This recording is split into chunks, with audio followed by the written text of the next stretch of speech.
Vamos começar a falar aqui da máscara neutra, né? Que é essa máscara. Aqui é uma máscara que foi criada oficialmente lá pelos anos 40, né? Na Itália, na região da Itália. E a ideia inicial foi do Jacques Coupeau, que era um dramaturgo, teatrólogo e etc. E ele queria encontrar um recurso que fizesse com que os atores, obrigasse, né, de alguma maneira, com que os atores e atrizes não se fizessem valer somente da fala e da expressão facial. A ideia é que eles conseguissem atuar de maneira global e que, com isso, a gente tivesse uma expressividade corporal maior em cena.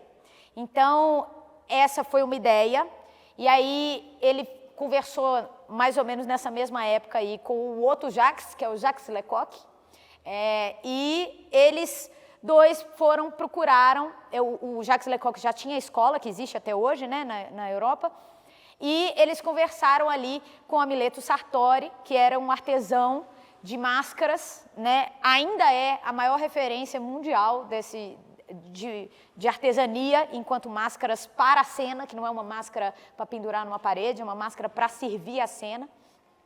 E aí ele criou esse layout aqui, que é o layout que a gente tem como referência ainda hoje. Inclusive, essa máscara aqui, que é feita em couro, a ideia de fazer em couro também é do Amileto Sartori, que depois, quando ele faleceu, o Donato Sartori, que era o filho, assumiu. Então, foi através dessa família de artesãos e nesse diálogo com esses dois teatrólogos, dramaturgos, diretores, que a gente chegou a esta máscara aqui. Essa é uma máscara didática, a gente não utiliza ela para cena, né? A gente não vê a máscara neutra em espetáculos, normalmente, porque ela é uma máscara feita para trabalhar a expressão, e esse ponto, eu costumo dizer que é o ponto 1, né? É o ponto 1 da atuação, para a gente trabalhar. Inclusive, muitas pessoas chamam a máscara neutra de máscara pré-expressiva, mas eu não gosto muito desse termo, porque para mim ela já é expressiva, então ela não é pré-expressiva, ela é expressiva, mas ela tem algumas características que torna ela uma máscara didática. Uma das coisas, que é o propósito inicial, a gente não tem rosto, né? Então quem coloca não tem expressão facial e também não tem presença de falas, por isso que ela é uma máscara inteira, né? E aí, dentro disso, a gente precisa fazer com que o nosso corpo traduza de uma maneira geral tudo que se passa com a figura máscara. E isso traz para mim, enquanto atriz, pessoa que está em cena, uma necessidade de ampliar este corpo e trabalhar com ele para que as coisas sejam visíveis para o público sem que eu recorra a falas e etc. Né? Então, eu costumo dizer que é uma dramaturgia do corpo, você acompanha a história através do corpo máscara. Né? Aí, bom, dito isso, algumas coisas também para dizer que são importantes aqui da máscara, é que ela olha pelo nariz. Né? Então, o olho de quem está utilizando a máscara está aqui, mas ele pouco tem relevância, porque se eu olho para lá ou se eu olho para cá, a máscara é como se a máscara não tivesse visto nada. Então, ela vê a partir da ponta do nariz. Então, o olho dela está aqui, né? Então, ela vê, aqui ela viu alguma coisa na lateral, né? Ah, viu uma coisa no chão, viu uma coisa no teto, né? Então, é como se o olhar da máscara estivesse diretamente conectado ao nariz, né? É uma máscara que desenha tudo muito no espaço, então ela constrói essa dramaturgia a partir dos desenhos que ela vai fazendo, e para que essa máscara funcione, como eu disse, a gente precisa estar numa perspectiva de um corpo extra-cotidiano, que é o que a gente diz, né? Que é um corpo que não é o corpo nosso, né? Que a gente utiliza no dia a dia. Esse corpo não funciona aqui, porque ele é muito pequeno, ele é muito banal, inclusive. A gente precisa ter um corpo que te dê um outro destaque, uma outra presença e te dê também um outro tamanho, porque o corpo cotidiano ele é muito pequeno, ele é muito sutil. Então, essa máscara é sobretudo para a gente trabalhar corpo extracotidiano, limpeza de movimentos e consciência corporal, né? Então, para trabalhar principalmente esses 3 princípios.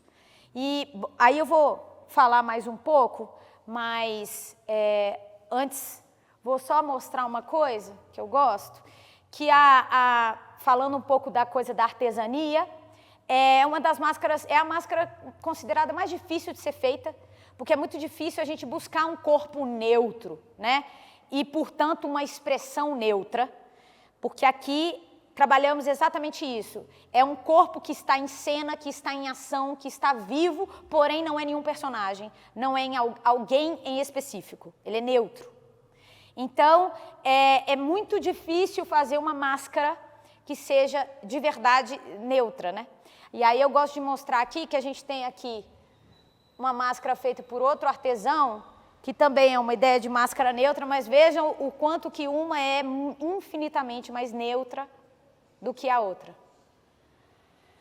A gente nem sabe distinguir o que é exatamente. É um traço ali que afundou um pouco mais, que deu uma proporção maior, mas a gente vê e fala, bom, essa aqui é mais neutra, né? Então, é isso. E aí, a gente falando deste corpo expressivo em contraponto do nosso corpo cotidiano e desse olhar da máscara via nariz, vou fazer uma demonstração aqui, primeiro utilizando a máscara neutra com um corpo cotidiano, só uma aparição, tá? Não vou fazer cena, eu vou só entrar aqui e estar em cena, e depois eu vou fazer com um corpo mais dentro da ideia do corpo extra-cotidiano, tá? E há uma coisa importante também, antes de eu fazer, para a gente ver também na demonstração, é que a gente trabalha muito na máscara neutra os ângulos, né? Porque ela é muito angulosa, né? Então, a gente trabalha cindindo o tronco do pescoço, cabeça. Então, como a máscara olha pelo nariz, ela olha para onde ela vai e aí o corpo vai. Ele não é um bloco só, como é o nosso corpo cotidiano, que é esse aqui, né? Alguém fala, Raíssa, eu falo, opa, virei em bloco, né? Tá? É isso. Vou colocar uma touquinha, porque como a gente está buscando aí uma certa neutralidade e o cabelo é um signo muito forte, a gente bota uma touca para dar uma neutralizada a mais. Então,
aqui eu queria ressaltar, para além do que eu já disse, uma questão muito importante para a máscara é a nossa coluna. Todos os movimentos, eminentemente, têm que envolver e perpassar a nossa coluna, porque mais da metade do nosso corpo é coluna, né? Daqui até aqui. Então, com isso, eu consigo ampliar meus movimentos muito mais do que se ele for aqui periférico, né? Que estaria exatamente numa perspectiva cotidiana, que é mais ou menos isso que a gente faz, né? Então, e aí eu gosto de pensar neste corpo, que é uma coluna incandescente, né? Que ela emana luz, porque essa imagem me ajuda a pensar em que corpo é esse, grande, presente, né? Mas isso é uma imagem pessoal, né? Cada um também pode pensar aí na imagem que funciona para você mesmo, né? Bom, então, essa daqui é a máscara neutra e ela como ela é didática e etc., ela é considerada a base de todo o trabalho com as máscaras, tá? Sobretudo as ocidentais, né? Então, tudo que se aplica aqui, enquanto técnica, se aplica para qualquer outra máscara expressiva, ou qualquer outra, do palhaço, enfim. Ela é a base técnica, tá? E aí, falando da base técnica, entramos numa coisa muito importante, que é a máscara, ela funciona via ação. Eu costumo dizer que a alma da máscara, ela é via ação. Não existe psicologismo aqui. Então, essa coisa meio stanislavskiana, assim, quem é o meu personagem? Como que ele nasceu? Ele, então, porque ele se sente assim na vida, porque quando ele era criança, aí a gente faz essa linha de construção de pensamento de quem é esta figura, né? Que é um outro método de se fazer, de se trabalhar cena, de se trabalhar personagem, né? E que é funcional também, mas é o oposto aqui. Aqui a gente não tem nada além de ação e reação. Então, essa máscara aqui, como todas as outras, ela constrói e ela só vive porque ela está conectada ao presente e porque ela está sempre agindo e reagindo. Então, alguma coisa interessa a ela, ela vai lá, essa cortina me interessou, ela vai lá, balança a cortina, pega a cortina, resolve o que ela vai fazer com essa cortina e desinteressou, acabou. Então, e aí ela reage a isso. Foi bom para mim a cortina? Não foi bom para mim a cortina? Achei que está empoeirado, né? Enfim, então ela age e reage o tempo todo. Aqui não tem pausa para outro tipo de coisa. Então, dentro disso, a gente trabalha com uma tríade, né? Que é foco, interesse, ação e reação. Tríade não, né? Quarteto. Que consiste no seguinte, o foco é apontar o nariz da máscara para onde ela vai, seja lá o que for, um objeto, um espaço, não importa. Então, a máscara vai olhar para esse negócio aqui no chão, né? Então, ela pega e foco, né? Ela foca aonde ela vai. Interesse, ela projeta um pouco o corpo em direção a isso que ela focou, tá? E aí ela age, seja lá o que for. Por exemplo, aqui é uma sujeira. Então, peguei isso, olhei, joguei para longe, né? Limpei. Achei que ficou melhor? Reajo. Agora ficou bom isso aqui. Antes estava sujo, tá? Então, foco, interesse, ação, reação.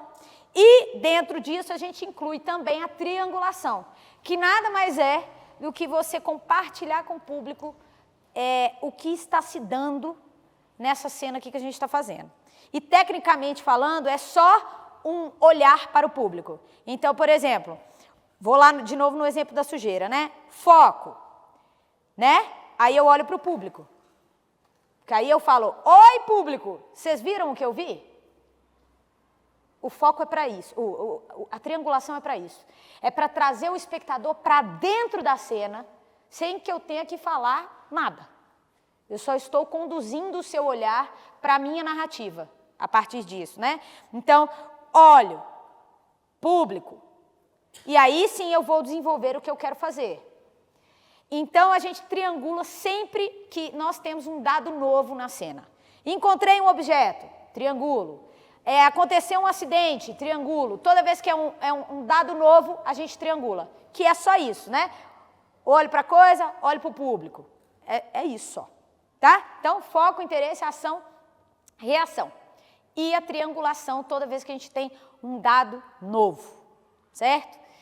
E aí, bom, dito isso, vou fazer uma ação com a máscara neutra, uma cena que é fundamentada numa ação, que é um exercício clássico de máscaras neutras, no geral, que é você pegar uma pedra e jogar ela num rio, numa lagoa, num poço.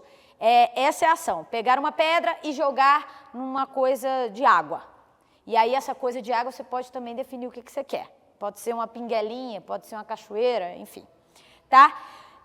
em geral, máscaras neutras trabalham muito, a gente trabalha muito com as coisas dos elementos da natureza. Não à toa, porque isso traz para a gente outras dimensões enquanto corpo, né? Então, a gente tem o exercício, por exemplo, classicíssimo. Quando eu digo clássico, é porque é dado desde lá da origem da máscara neutra, né? Que é a máscara neutra passando por um percurso que é todo natural, é todo de natureza. Então, ela entra num deserto, aí ela atravessa um riacho, aí ela adentra numa mata densa, aí ela passa da mata densa, chega numa praia, vê o mar, né? Aí ela segue mais um pouco, sobe uma montanha, contempla o horizonte. Então é uma saga de trajeto a partir da natureza. E quem diz aonde eu estou é o meu corpo. Porque o corpo que entra numa mata densa não é o mesmo corpo que está no topo de uma montanha, né? Então, por isso que esses exercícios são muito colocados aqui para a máscara neutra. Então, eu vou fazer para vocês pegar a ação de pegar a pedra e jogar na água, etc., enfim. E quando eu resolvo o que eu vim para fazer, eu vou embora, porque não existe psicologia aqui. Eu vim, resolvi a minha ação, gostei, não gostei, achei bom, achei nojento, achei... e vou embora. Tá?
Então, é isso. A gente constrói esse espaço através do que eu mostro com o meu corpo. A gente constrói a ação, que pedra que é essa, que tamanho que ela tem, que peso que ela tem, que desenho ela faz na água. Tudo através do meu corpo, tá? E aí, pensando nisso, didaticamente falando, a gente vai começar a entrar no universo das expressivas, porque, de novo, a máscara neutra, ela é esse estado primeiro de atuação, mas ela não é ninguém específico, né? Essa é a grande diferença dela para as outras máscaras expressivas. Mas, no entanto, eu preciso agir e reagir, porque senão ela é desinteressante. E é para a gente trabalhar com o que é interessante, só estar em cena, conectado, só isso já é muita coisa. Então, eu não preciso ser alguém para reagir. Gostei da pedra que eu mandei? Nossa, espera. Me satisfez enquanto figura? Demonstro. Não me satisfez enquanto figura? Demonstro. E ao demonstrar a minha satisfação, não necessariamente eu viro alguém. Eu só sou a pessoa que reage, que é o que nós estamos trabalhando. Porque a gente, às vezes, quando vai para a cena, a gente esquece de tudo isso. E resolve tudo na falação, né? Então, assim, se eu gostei, se não gostei, se eu estou, onde é que eu estou, eu resolvo tudo falando, né? Então, e a gente perde potência com isso. Porque quanto mais a gente faz com o corpo, sem que necessariamente eu precise explicar com fala, essa cena, essa ação vai ser muito mais potente do que eu falar, ó, viu? A pedrinha quicou. Você fala, tá, mas se eu visse, seria mais legal para mim. Então, é sobre isso. A gente escolher quando de fato a fala vem para agregar algo, porque o texto também tem lá a sua relevância e sua importância, e quando ele não precisa, porque está tudo dito. Tá? Bom, neste sentido, vamos aqui falar, bom, assim, tecnicamente, a gente sairia da máscara neutra e iria para a larvária, que é uma máscara que eu não tenho aqui para mostrar para vocês, que é uma máscara inteira também, com o olhinho bem pequenininho, é só um furinho, bem menor do que a máscara neutra, e é uma máscara bem maior em termos de proporção do que a máscara neutra, que é só rosto, né, aqui. E o nome já é autoexplicativo, uma vez que ela é chamada de larvária porque ela é como se fosse um ser humano inacabado. Então, ela é uma figura larvária, né, assim, você vê que é uma figura meio humana, mas ao mesmo tempo ela é meio elemento, ela é meio coisa, e esse é um passo que costuma ser didaticamente colocado justamente porque ele é um passinho antes de você ser alguém, né? De você ir para o universo das expressivas. Ela começa a brincar com a expressividade. Então, inclusive, ela é branca, convencionalmente branca, assim como a máscara neutra. Ela tem uma brincadeira que se você virar ela de cabeça para baixo, ela funciona dos dois jeitos, só que os dois jeitos são figuras completamente diferentes, assim. Então tem essa brincadeira, assim. Ah, você bota mais assim, ela parece uma figura mais assim. Você vira, ela parece outra figura. Então, didaticamente, a gente iria para esse lugar. Mas, aqui vamos dar um saltinho para máscara inteira, expressiva. E essa daqui é uma máscara, diferentemente das outras que foram feitas por um artesão muito profissional e que faz isso há muitos e muitos anos, que é o Fernando Linares, que é daqui de BH, né? Então é outro nível ali. Inclusive ele é um dos poucos que sabe a técnica do couro, né? Porque a maior parte das máscaras são feitas de empapelamento, essa inclusive, ó. Tá vendo? O acabamento é outro porque ela é de papel, tá? E aí, bom, essa máscara aqui eu fiz num curso, e a senhora, minha mãe, que está ali, que me ajudou também nessa confecção das máscaras. E aí, bom, tá vendo? Ela aqui já temos alguém, tá? Embora não tenha falas e embora a gente tenha uma expressão que é fixa, né? Então, ela já fixa, de uma certa maneira, um caráter aqui para você. Mas, estamos ainda conectados, aqui já temos alguém, porém, sem os recursos que também não temos na máscara neutra, né? Fala e etc.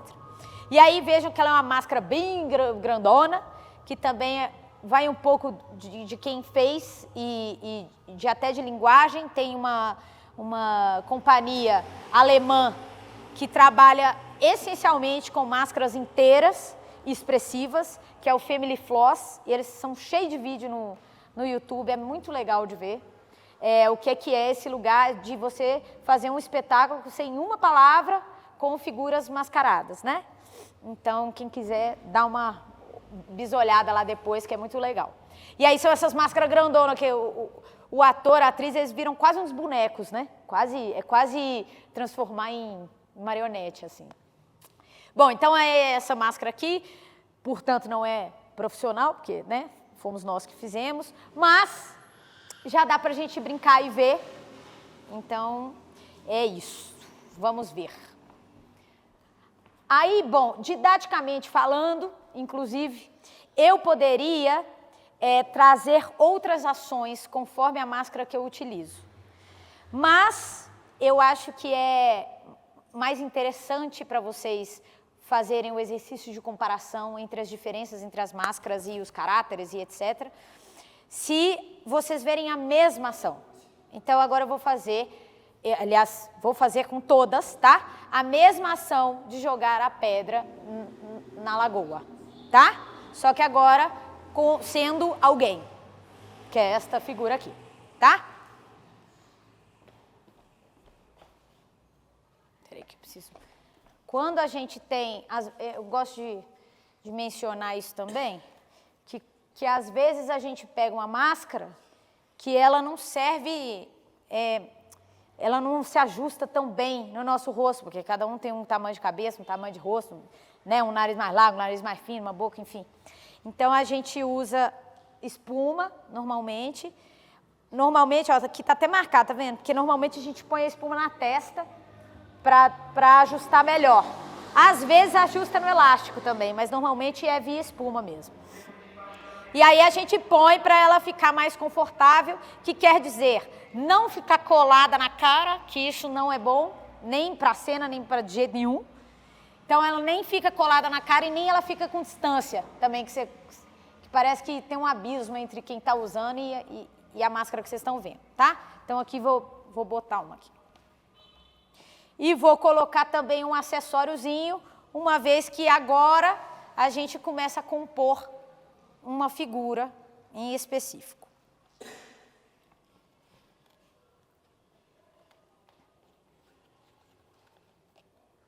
E aí, convencionalmente, a gente... É uma convenção isso, tá? É uma coisa importante, eu acho, de falar. A gente põe as máscaras viradas de costas, porque é uma maneira da gente não quebrar uma ilusão que é importante para nós aqui. Senão, isso aqui se torna um objeto. E a gente precisa, de alguma maneira, preservar a ilusão de que isso daqui não é um objeto. Isso daqui é uma figura, que tem nome, que tem comportamento, que tem um jeito de ser no mundo, tá? Então, por isso que a gente põe convencionalmente a máscara de costas e quando vira, já vira sendo ela.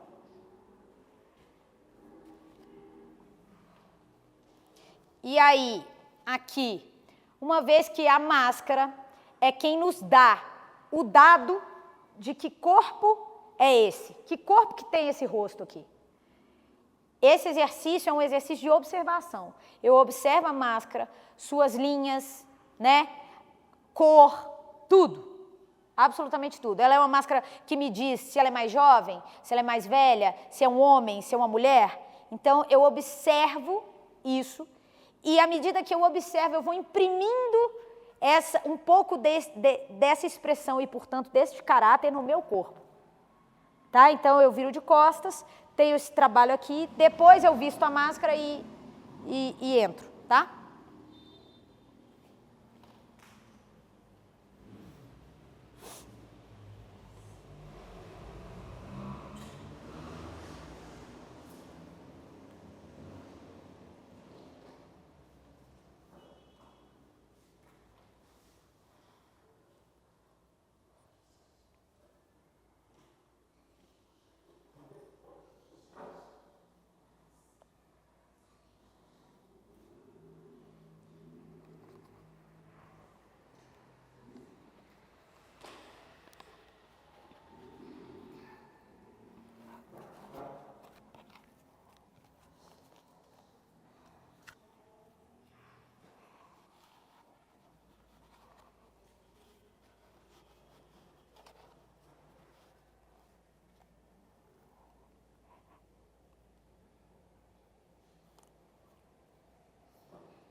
Então, aqui já temos, né, um caráter que funciona de uma outra maneira. Então, se a gente fosse ser mais rigoroso, inclusive as ações já têm uma relação direta com quem é essa figura. Então, também já não é qualquer ação. É uma ação que já é própria deste universo, deste ser vivo. No entanto, é uma escolha didática eu fazer a mesma cena. Mas vocês vão perceber que minimamente, embora eu preserve a ação, minimamente a gente vai ter aí pequenas alterações para que eu consiga mostrar um pouco do caráter. Né? Porque senão eu não consigo mostrar. Mas tentando preservar ao máximo a ação para vocês verem a distância que é entre máscara neutra, que é uma figura que age, reage, está em cena, está conectada ao momento presente, está conectada ao público, mas não é ninguém, com a figura expressiva que começa a ser alguém. Né? Bom, a partir disso, a gente começa a entrar nas meias máscaras expressivas, né? Que, neste caso aqui, como eu disse para vocês, as meias máscaras expressivas que eu vou trazer, elas são as da comédia dell'arte, tá? Então, a comédia dell'arte, basicamente, ela é registrada historicamente para a gente, isso chega ali no século XV, né? Então, a gente tem o registro desses artistas mambembes, que eram esses nômades que convencionalmente viviam ali nas suas carroças e que eram carroças que eram também os locais de apresentação, né? Então eles transformavam ali, viravam o palco, então onde eles estivessem eles se apresentavam, numa estrutura até muito similar à estrutura circense, né? Dos grupos circenses que caminham e mudam de cidade, se apresentam e tal.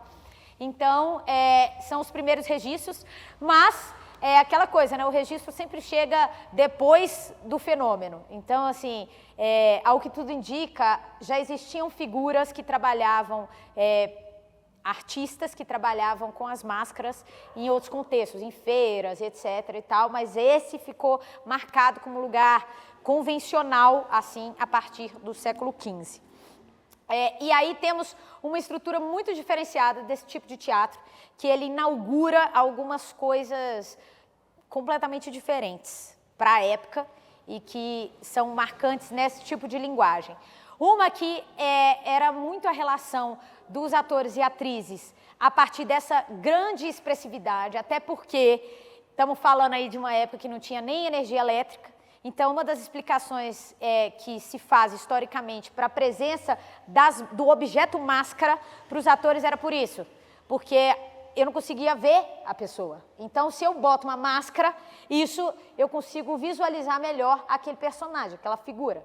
Então, é um artifício para uma época em que tinha-se poucos recursos técnicos, né?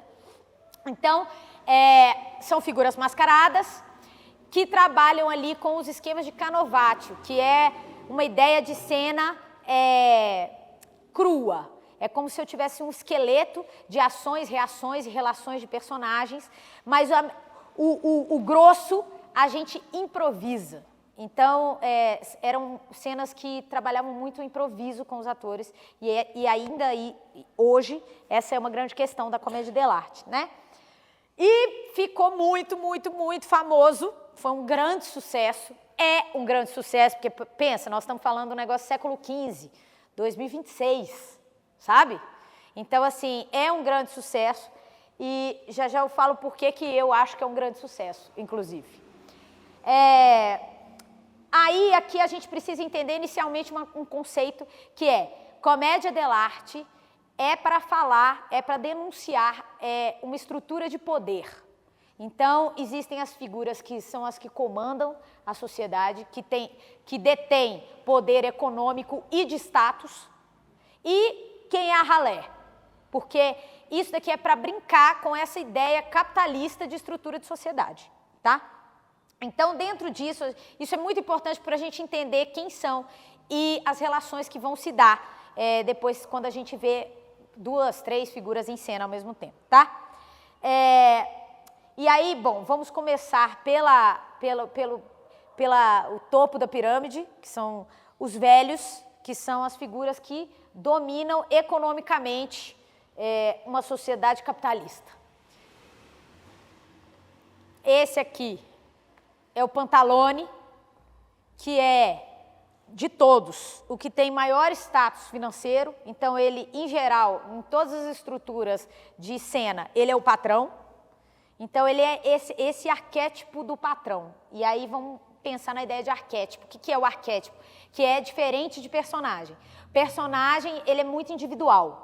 Né? Então, aquele personagem X, que é assim, assim, assado, por causa disso, disso e disso. Aqui, nós temos um arquétipo, que quer dizer que a gente consegue olhar para a figura do Pantalone e reconhecer um Pantalone na esquina do mercadinho. E aí, eu estou indo ali comprar um tecido, e aí eu olho e falo, ó o Pantalone aí, ó. Por quê? Porque ele tem determinadas características que não o individualiza, torna ele permeável e identificável na sociedade.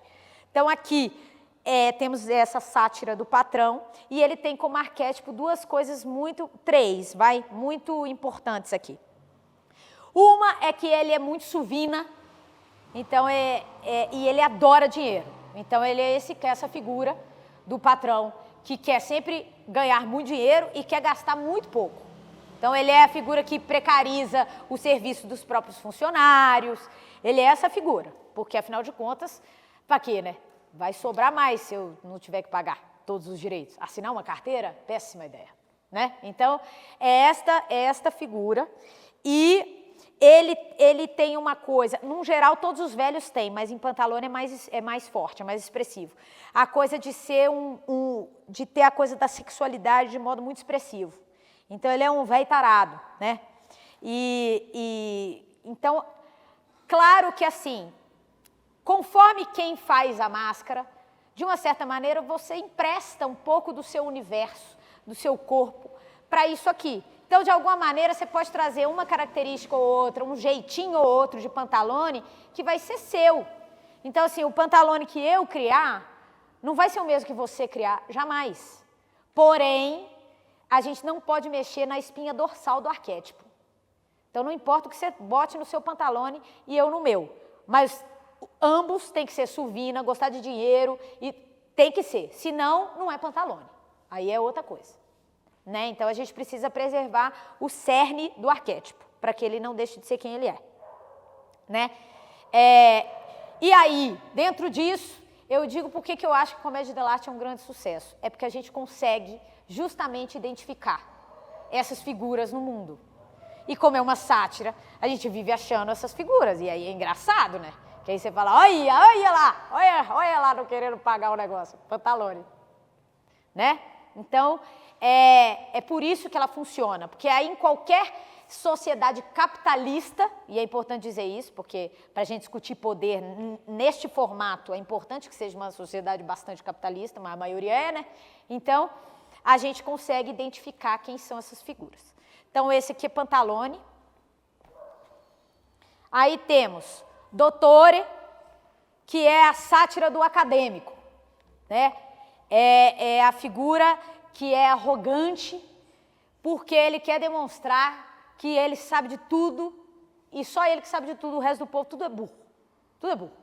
Então, aqui tem uma arrogância muito grande, neste lugar de sapiência, de sabedoria. Então, essa é uma máscara muito verborrágica, que fala muito, porque, afinal de contas, ele tem que demonstrar que ele conhece tudo, né? Então, ele fala pra caramba. E aqui a gente tem a comicidade. Aqui temos a comicidade da suvinice, né? Aqui temos a comicidade de uma figura prolixa que, nossa, ele tropeçou, até para ele te pedir desculpa, ele vai contar a história dos homens das cavernas. No fim das contas, ele fala, então é isso, desculpa. E você fala, nossa, não é possível. 3 horas para pedir desculpa. Esse é Dottore, tá?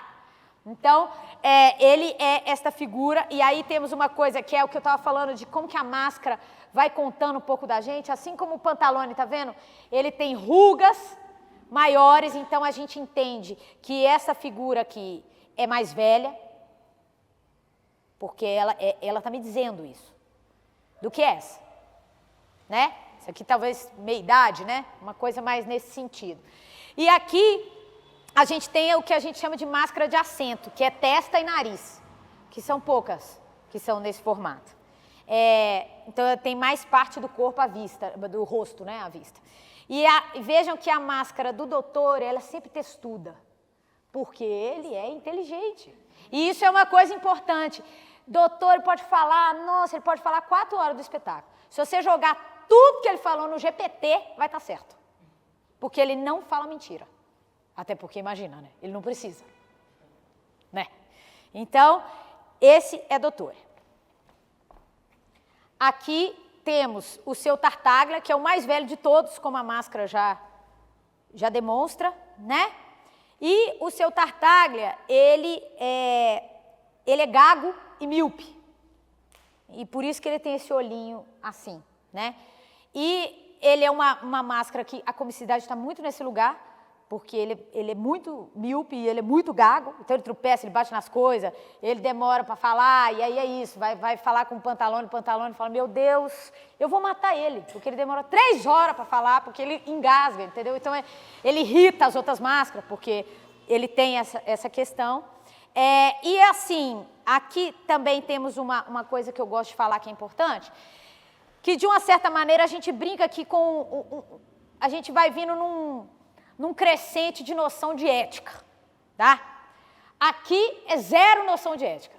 Desde que eu esteja me dando bem, eu quero que se exploda, tá? 0.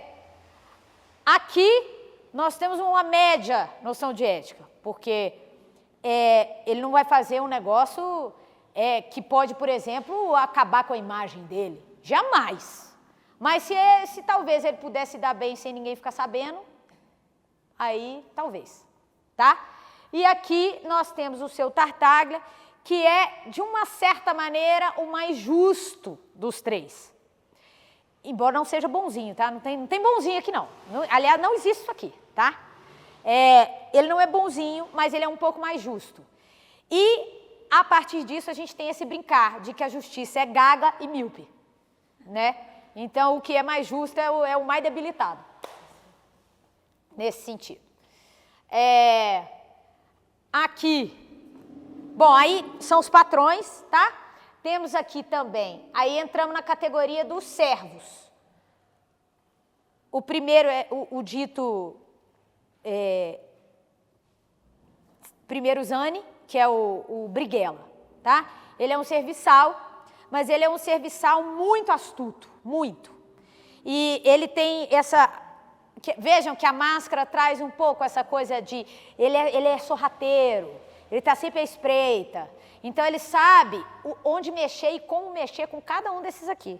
Então, convencionalmente, é uma máscara que provoca toda a confusão da cena. Porque ele fala uma coisa para um, que fala uma coisa para o outro, fala uma coisa para o outro, quando vê o povo está duelando e ele está rindo. Falando, alguma coisa vai sobrar de bom para mim. Porque ele também está tentando sempre se dar bem de alguma maneira, né?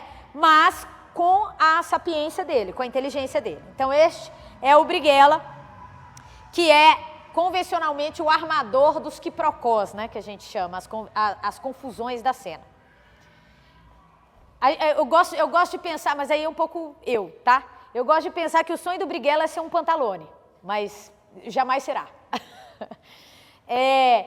Aí temos o Arlequino, que é o segundo Zani, que é o outro serviçal. É a máscara mais jovem de todas essas. O Brighella também é jovem, mas o Arlequino é a mais jovem de todas. E ele tem como característica a coisa dele ser... Ele não é tonto, isso é importante dizer, mas ele é mais inocente. Então, com muita frequência, tudo que acontece dá ruim para ele. Tudo. E a máscara, eu acho, mais conhecida, né, da comédia dell'arte, porque ela costuma ser muito carismática com as pessoas. Porque ele é o mais zoado dessa estrutura de pirâmide, é o Arlequino, é o que tem menos status de tudo, né? Então, ele tem um apelo de empatia, uma figura muito empática com o público. E, além disso, ele tem uma ligação muito grande com os princípios de natureza mais fortes. Por exemplo... essa coisa do baixo ventre, né? A fome, o sexo, né? Todas essas coisas. E ele é muito essa figura do faminto, porque ele está sempre em privação. Então, toda situação que ele puder pegar um negócio para ele comer, ele vai é como se a vida de Arlequino quase fosse em função de comer, porque ele está sempre passando fome. Que tem, inclusive, essa raiz bem escravocrata, assim, nesse sentido, de que ele está sempre com fome. Esse chifrinho aqui, quando tem, que não é todos os arlequinos que tem, mas é muito tradicional que tenha, é só o arlequino que tem, que é um pouco essa coisa dele ser meio endiabrado, porque ele é um bicho solto, sabe? Meio sem freio. Então, esse arlequino. Aqui temos as únicas figuras mascaradas femininas, porque estamos falando aí, obviamente, de uma época super machista, etc. Que, aliás, a Comédia dell'arte inaugura uma coisa maravilhosa, que é mulheres atuando. Não existe mulher atuando antes da Comédia dell'arte. É a primeira vez que isso acontece. Então, é politicamente muito forte isso, acho.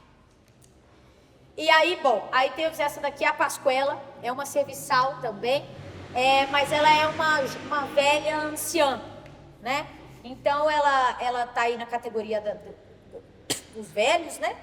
Mas ela é uma mulher e ela é muito ligada a esses saberes ancestrais. Então, com frequência, ela tá ali ligada a coisas de cozinha, a coisas de preparar chá, coisa, né? Essa ligação com a natureza muito forte em Pasquela, porque ela tem esse arcabouço de sabedoria tradicional e ancestral também. E aí, nesse sentido, em termos de ser serviçal, é o que ela é, mas ela tem um pouquinho mais de status, porque ela detém esses conhecimentos que muita gente não detém, esses caras que não têm. Então, de alguma maneira, ela tem um status um pouco maior do que a Arlequina e Brighella, porque é isso, Pasquela pode te envenenar, e você não sabe, né? Então, ela tem essa coisa. Aqui é a Ragonda, que é essa figura jovem, feminina, serviçal também. E aqui temos duas coisas muito importantes, que ela é muito astuta, assim como o Brighella. Aliás, frequentemente esse é um par de muita tensão sexual. Eles têm um jogo, diz que não é um jogo romântico, mas tem um affair dos dois, porque são figuras muito astutas. E a Pasquela, ela joga muito com a sensualidade dela. Ela sabe que ela é sensual e ela sabe que aí ela consegue contornar e fazer coisas a favor dela. Então, ela joga muito com a sensualidade dela. Então, por isso ela tem essa carinha e esse narizinho meio em pezinho, porque ela é meio atrevidinha. Mas ela sabe que ela é café pequeno, entendeu? Mas ela joga de outras maneiras, né? Então, é essa, que é outra máscara de acento, igual o doutor, testa e nariz. E aqui, por último, temos o capitão, o capitano, que às vezes ele tem mais status, às vezes ele tem um pouco menos, mas empregado, ralé, jamais, porque ele é a sátira do militar. Então, o militar, ele sempre tem um determinado lugar de status, tanto financeiro quanto de status mesmo. Então, é uma figura muito viril, até porque é isso, é para satirizar essa coisa do militarismo, né? Que eu faço e aconteço, e eu destruo, e eu mato, né? Então, por isso, convencionalmente é uma máscara que tem esse narigão aqui, porque é um comparativo imediato e óbvio com o falo, né? Até porque ele é viril demais. E aqui eu gosto de comparar que, ao contrário de Pantalone, veja que é um nariz meio grosso. Aqui não. Que aqui ele quer fazer as coisas, mas ele não dá conta. Aqui existe virilidade, tá? E é uma máscara muito arrogante também, mas num lugar muito diferente de Doutor, porque ele é arrogante num lugar de faço e aconteço, né? E ao contrário também de Doutor, ele conversa fiado, ele só fala mentira, quase. Porque ele vai contar que ele fez uma travessia épica, que ele matou 700 homens, e foi nada, entendeu? Mas ele precisa contar essa mentiraiada toda para ele se fazer o grande herói, né, da coisa, né? Então, esta figura é o capitão. O que eu disse que às vezes varia de estado? Porque aqui, se for um jogo entre essas duas máscaras, Pantalone com certeza vai ser o patrão, que vai ter contratado o militar para fazer, sei lá, um serviço de ronda, uma coisa assim. Porque aqui o status é menor, ponto.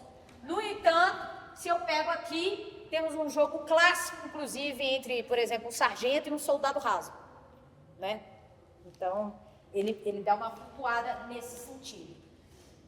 Uma coisa fundamental e importante nessa máscara a gente entender é que ele traz uma dualidade enquanto arquétipo muito grande e bem delimitado. Ao passo que ele quer mostrar que ele é forte, que ele é incrível, que ele faz, que ele acontece, ele é um grande cagão. Um grande cagão. Então ele está aqui falando que ele está aqui contando uma expedição que ele fez, e que ele fez aquilo outro, aí de repente sobe uma barata nele, ele pula no colo da outra máscara, porque ele é um cagão. Então essa é uma máscara que convencionalmente ela é muito engraçada, porque são duas coisas muito opostas, né? Por ser o grande valentão, o grande maravilhoso, e ser um bostinha, né? Bom, essas são as máscaras que chegaram tradicionalmente dessa época até hoje.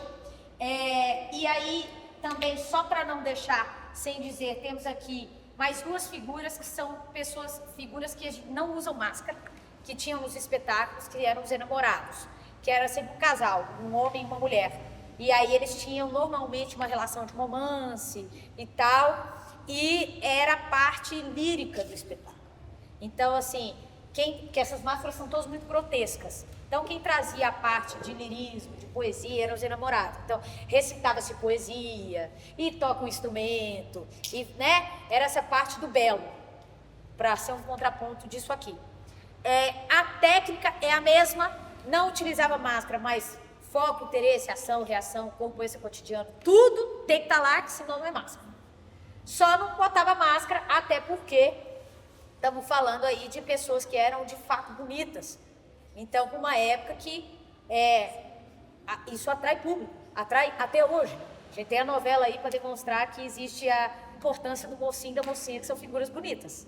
Porque tem gente que vai assistir porque eles são lindos, né? Então, você vai tampar a cara e botar uma máscara com uma pessoa linda? Jamais, né? Porque precisamos atrair esse público também. Então, eram essas figuras belas. Uma que ficou muito, muito conhecida foi a figura de namorada, a Isabela, né? Que era uma namorada que ficou, nossa, foi feito muitas vezes e ficou muito esse nome marcado como nome de namorada, Isabela. Bom, é isso, tá? Aí, claro, a gente não tem condições de fazer, eu não tenho condição de fazer demonstração com todas as máscaras, porque são muitas e cada um universo. Então, eu selecionei 3, talvez 4, dependendo do tempo que daqui a pouco você me fala, para a gente ver um pouco como é que é agora essa ação da pedra na lagoa, tá? Deixa eu tomar uma água.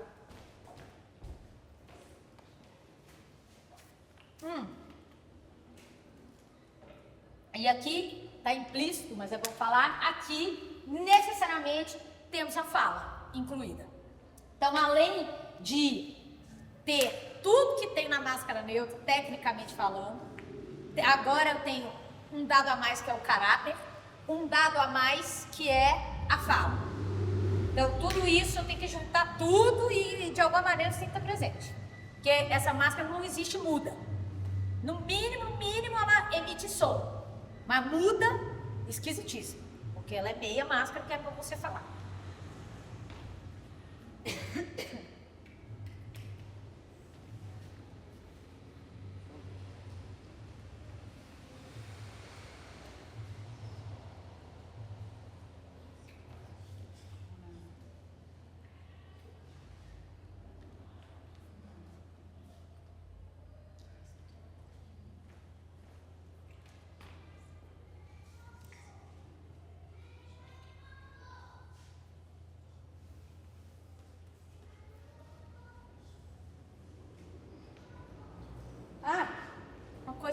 falar é importante.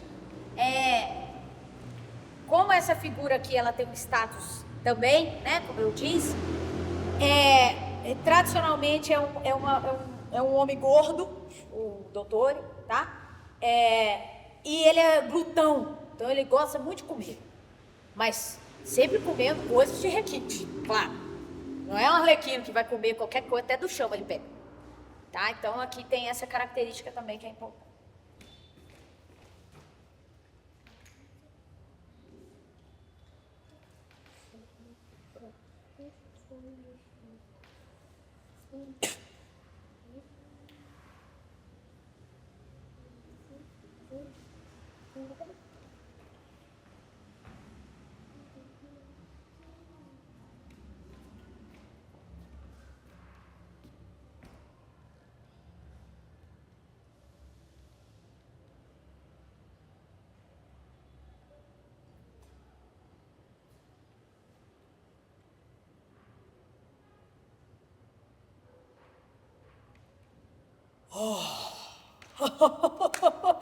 Nada como a magnitude da natureza, que aliás traz a magnitude até em sua etimologia. Natureza, do latim naturi, que quer dizer nascer. Ou seja, natureza é o mesmo que dizer nascimento, o que nos leva imediatamente à ideia da semente que nasce ao...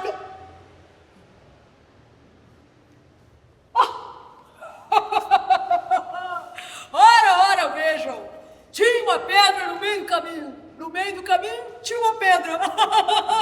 Já dizia Carlos Drummond de Andrade em sua belíssima poesia, do grego poiesis, que quer dizer criar, fazer.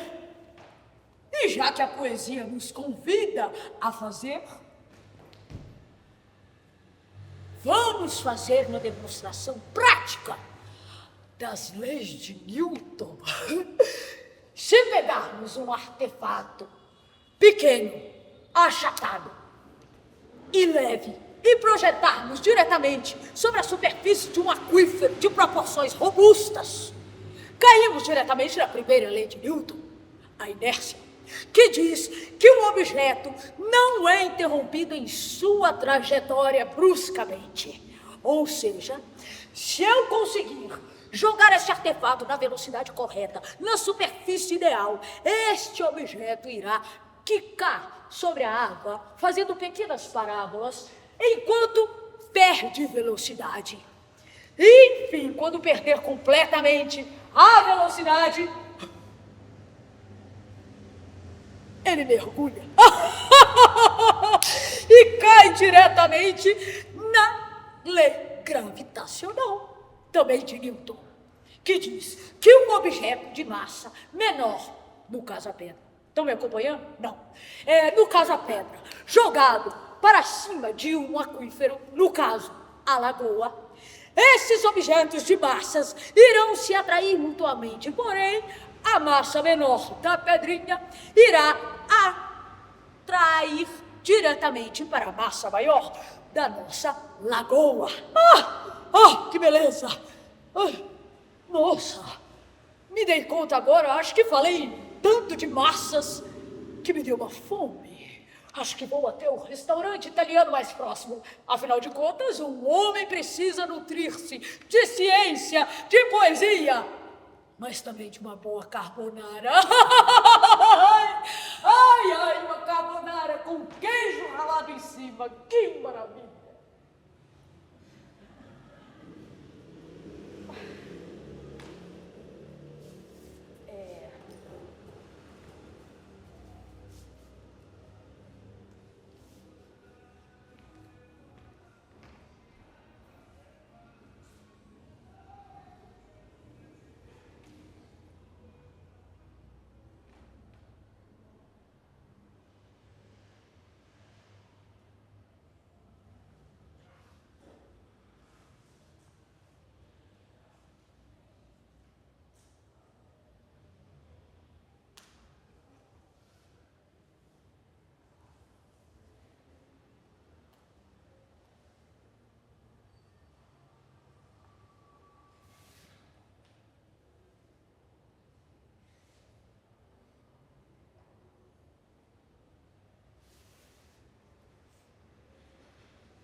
Como é bonita a natureza, não é mesmo?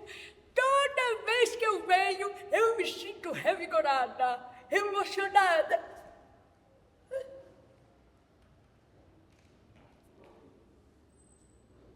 Oh, que graciosidade!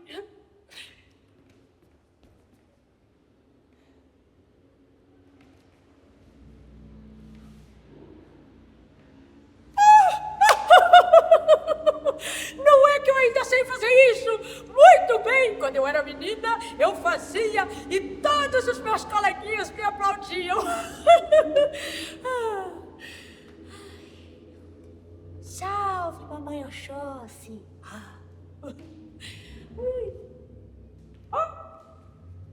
Essa aqui é muito boa para osteoporose. Até mais, mamãe Oxóssi. Eu vi mamãe Oxó na cachoeira, sentada na beira do rio.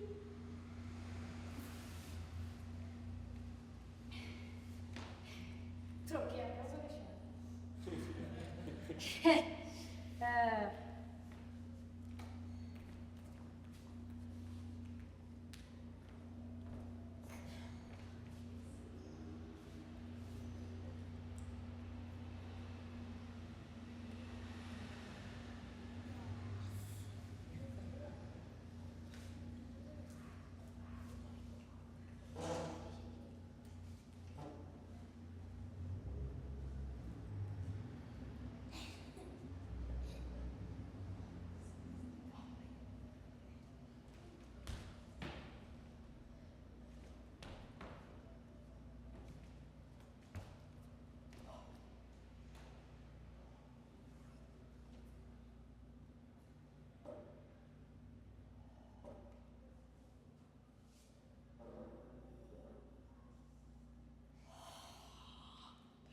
Tão bela a minha pátria amada. Ai!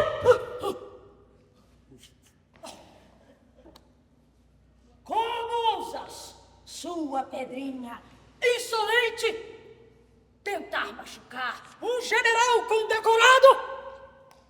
Agora, vou lhe contar quem eu sou. Eu sou um homem que já participou de várias operações de requinte, já cortei 875.000 cabeças ao longo do território mundial. Eu que já fiz grandes sanguinários songarem até a morte. Você acha mesmo que você conseguiria me pegar? Cadê? Apresente-se para o combate, sua covarde!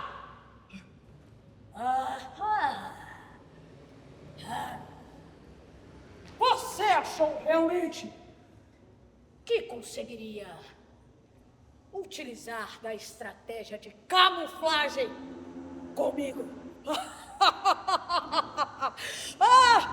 Agora, o seu destino está selado. Você sentirá a fúria de um general condecorado.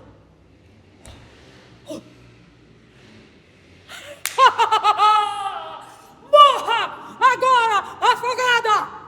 E lembre-se, quem não vive para servir, não serve para viver.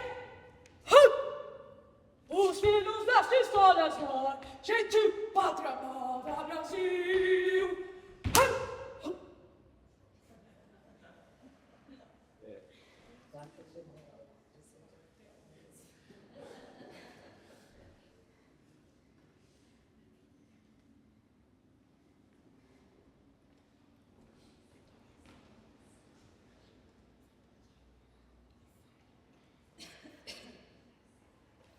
Como é que estão?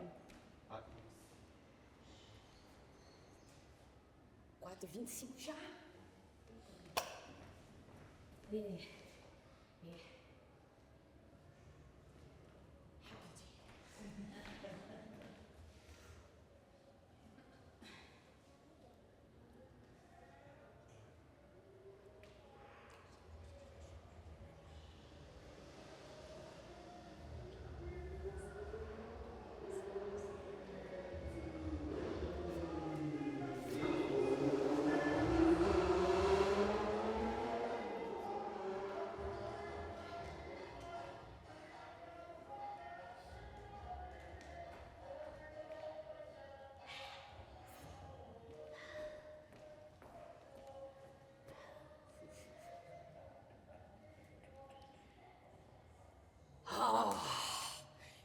que me disseram que aqui tinha uma mina de dinheiro. Olha quanta matéria-prima para a construção civil. Agora sim é que eu vou...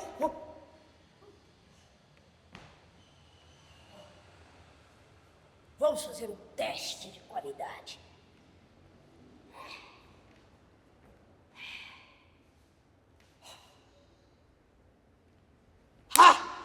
Matéria-prima de primeira qualidade. Pedrinha no fundo da lagoa, dinheiro e vida boa. Amanhã mesmo vamos demolir tudo. Afinal de contas, natureza boa é natureza que enche o bolso.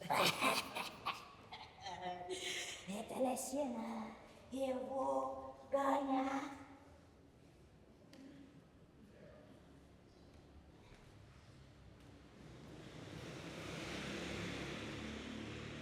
Bom, e agora, para a gente finalizar, eu vou trazer aqui a máscara do palhaço, que é essa menor máscara do mundo, e dizer também de uma peculiaridade dela, dentre muitas outras, mas em relação às outras máscaras, ela é a única máscara que, ao invés de esconder quem que é a pessoa que está fazendo essas máscaras, ou seja, a Raíssa não interessa por trás da máscara do Pantalone, porque a gente quer ver o Pantalone, não quer ver a Raíssa. Então, ao contrário das máscaras que a gente esconde quem está fazendo, aqui a gente exatamente revela quem é esta figura. Revela, eu gosto de pensar na máscara do palhaço como uma lente de aumento.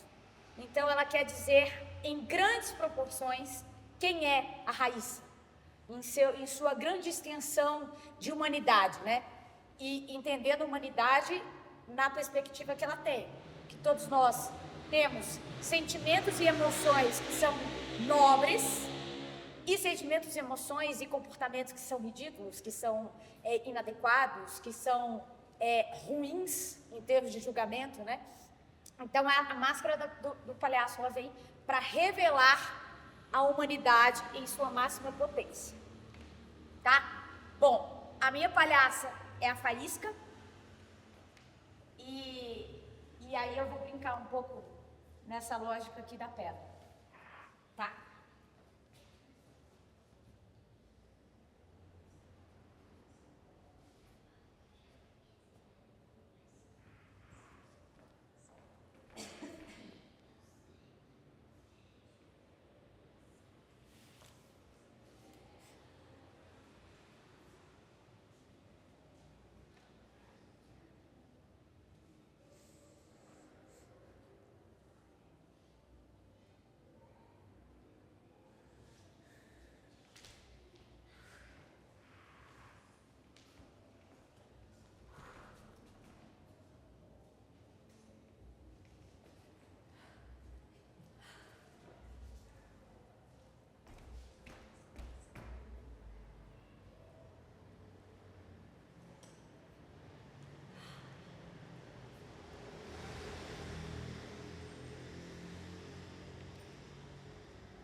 Nossa senhora, bonito demais! Cê é doido! Olha, chega a ficar toda arrepiada.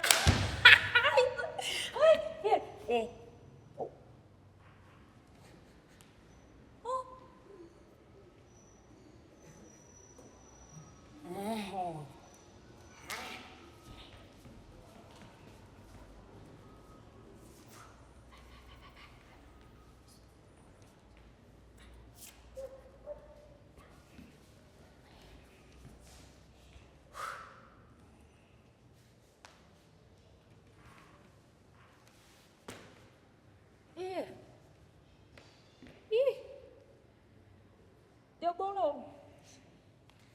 Ai, tem outro. Isso aqui é bom, isso aqui é bom. Quer ver? Ó. Agora vai.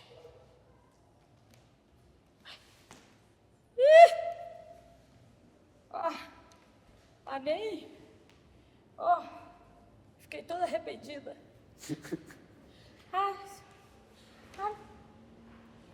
faltando... Sabe o que é que tá faltando? É força.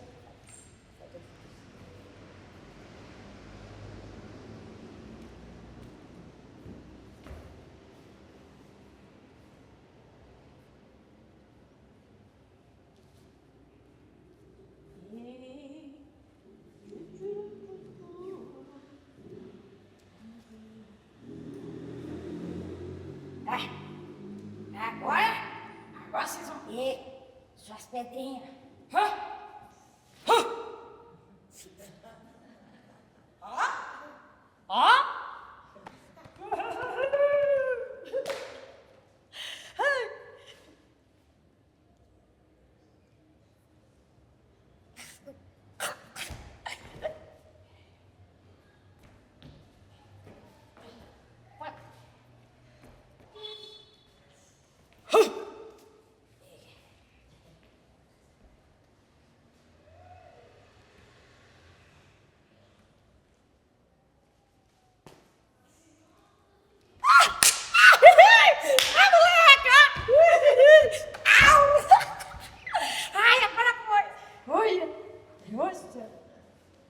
Que bonito. Ó, parece até aquela música. Moreno alto, bonito e sensual.